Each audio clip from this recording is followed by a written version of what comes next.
Assalamualaikum, Sobat Cerita Azab. Selamat datang kembali di kisah nyata penuh makna dan peringatan.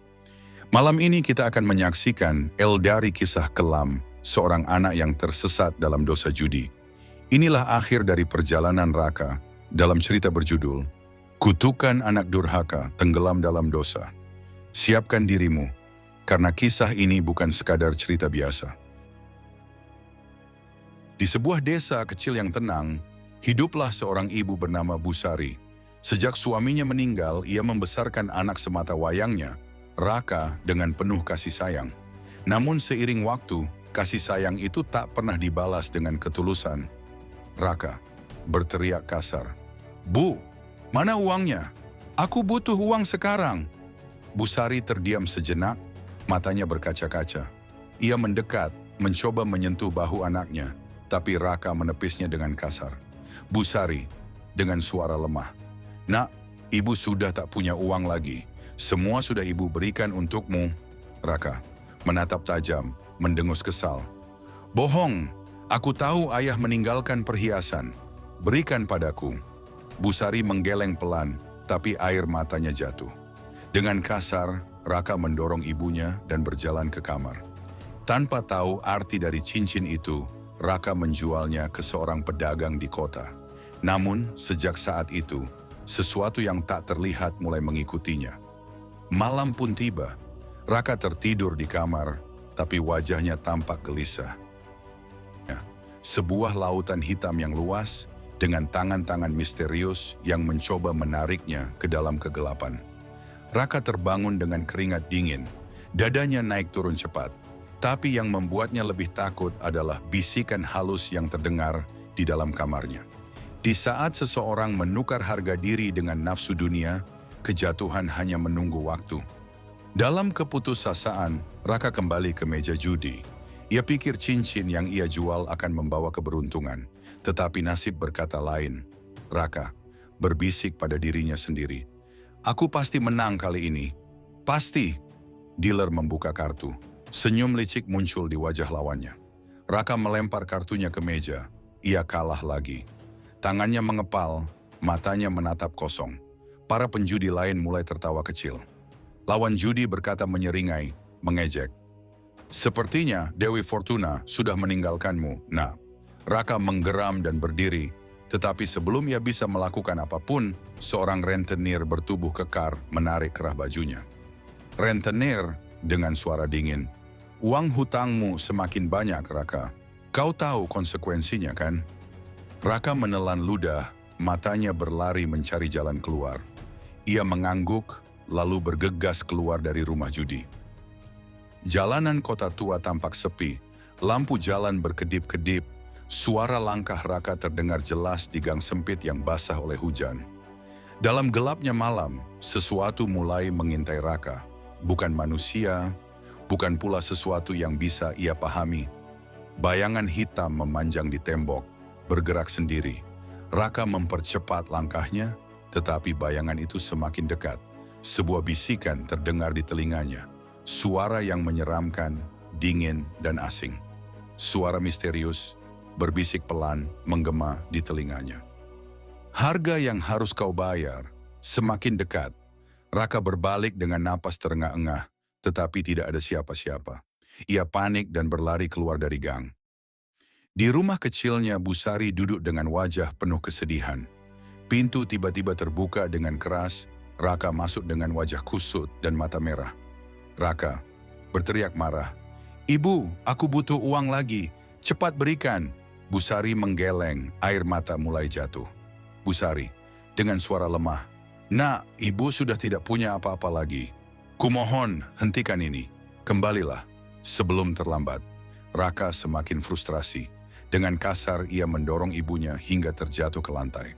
Saat itu juga lampu rumah berkedip-kedip dan angin kencang bertiup dari dalam rumah, seakan ada sesuatu yang marah.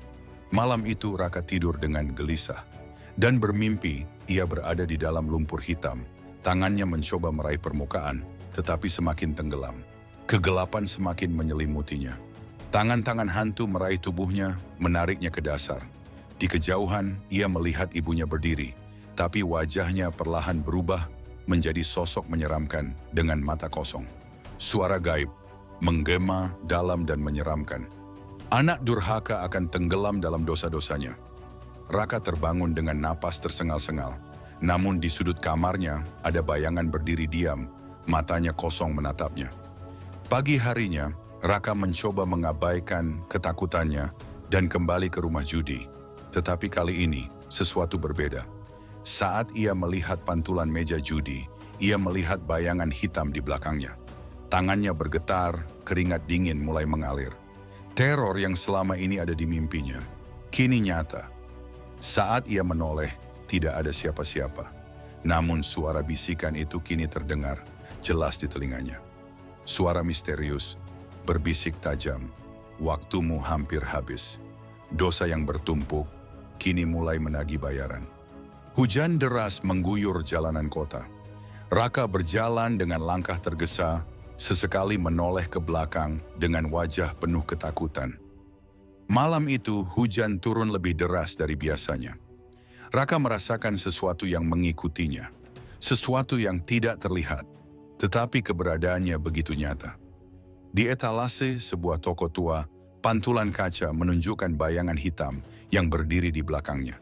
Raka terkesiap, berbalik dengan cepat, namun di jalanan kosong itu tidak ada siapa-siapa. Raka berbisik panik. Tidak, ini pasti hanya perasaanku saja. Tapi bisikan itu kembali terdengar, lebih jelas daripada sebelumnya. Suara misterius dengan suara berat dan bergema. Waktumu sudah habis, Raka. Raka duduk di kursi paling belakang dalam sebuah bas malam.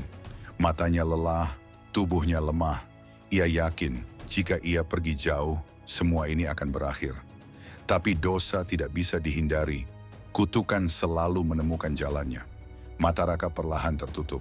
Dalam mimpinya, ia melihat dirinya sendiri, terperangkap dalam lumpur hitam yang semakin menelannya. Raka berteriak, mencoba meraih sesuatu. "Ibu, tolong aku! Aku tidak bisa keluar!" Di tepi sungai, Busari berdiri dengan wajah penuh kesedihan. Air matanya jatuh, bercampur dengan derasnya hujan. Busari berbisik penuh duka, "Anakku, kembali sebelum semuanya terlambat." Namun suara lain muncul, lebih kuat, lebih menakutkan. Suara misterius, menyeringai, penuh ancaman. Tidak ada jalan kembali. Raka tersentak bangun dari tidurnya, napasnya terengah-engah. Tangannya gemetar, menyadari bahwa mimpi buruk itu terasa begitu nyata. Raka tiba di kota baru. Dengan uang terakhirnya, ia kembali ke meja judi. Kali ini ia yakin bisa menang. Keserakahan menutupi rasa takutnya. Ia pikir dengan kemenangan, ia bisa mengakhiri semua ini. Namun setiap kartu yang ia pegang terasa dingin, seakan ada sesuatu yang mengintainya. Ia melihat pantulan meja kayu di depannya, dan di sana sesosok bayangan hitam berdiri tepat di belakang lawan mainnya. Raka berbisik ketakutan. Tidak, ini tidak mungkin. Saat kartu terakhir dibuka, Raka kalah. Sekali lagi, tangannya gemetar, tubuhnya terasa lemah. Suara misterius berbisik tajam di telinganya. Sudah waktunya. Lampu ruangan tiba-tiba berkedip. Para penjudi lain tidak menyadari apa yang terjadi, tetapi Raka bisa merasakan kehadiran sesuatu yang mengerikan. Hujan masih turun saat Raka berjalan tergesa meninggalkan rumah judi. Jalanan terasa semakin gelap, semakin sunyi. Ia melihat genangan air di jalanan, dan di sana refleksi dirinya berubah. Bukan dirinya, tetapi sesuatu yang mengerikan. Terkadang dosa bukan hanya menghantui, tetapi juga menelan bulat-bulat. Dari genangan air itu, tangan hitam muncul mencengkeram kakinya. Raka menjerit, mencoba berlari, tapi tubuhnya semakin berat. Raka menjerit, berusaha melepaskan diri. "Tidak! Lepaskan aku." Namun semakin ia berusaha, semakin dalam ia tenggelam. Bayangan hitam itu kini menelan tubuhnya perlahan. Di kejauhan suara azan subuh berkumandang. Hujan mulai mereda, tetapi di sudut jalan hanya ada genangan air yang diam, tak bergerak. Di dalam genangan itu tak ada lagi jejak Raka. Hanya pantulan langit gelap dan suara samar yang perlahan menghilang. Di tempat lain, Busari menatap kosong keluar rumahnya. Seolah bisa merasakan hatinya hancur. Air matanya jatuh tanpa suara. Busari berbisik dengan lirih. Ya Allah, ampuni anakku. Kamera perlahan menyorot genangan air di jalan, di mana wajah Raka yang kosong dan menyeramkan terlihat samar sebelum fade to black. Dosa yang bertumpuk akhirnya menelan dirinya sendiri. Tak ada tempat berlari, tak ada tempat bersembunyi. Sobat cerita azab, begitulah akhir dari kisah Raka. Sebuah pelajaran pahit tentang durhaka, judi dan kehancuran yang mengintai. Ketika doa seorang ibu tak lagi cukup menahan derasnya arus dosa, maka azab pun datang tanpa ampun. Semoga kisah ini menjadi pengingat untuk kita semua. Jangan pernah sia-siakan kasih sayang orang tua dan jauhilah jalan hidup yang menjerumuskan. Jangan lupa like, share, dan subscribe agar kamu tidak ketinggalan kisah inspiratif dan penuh pelajaran berikutnya. Sampai jumpa di cerita selanjutnya. Wassalamualaikum warahmatullahi wabarakatuh.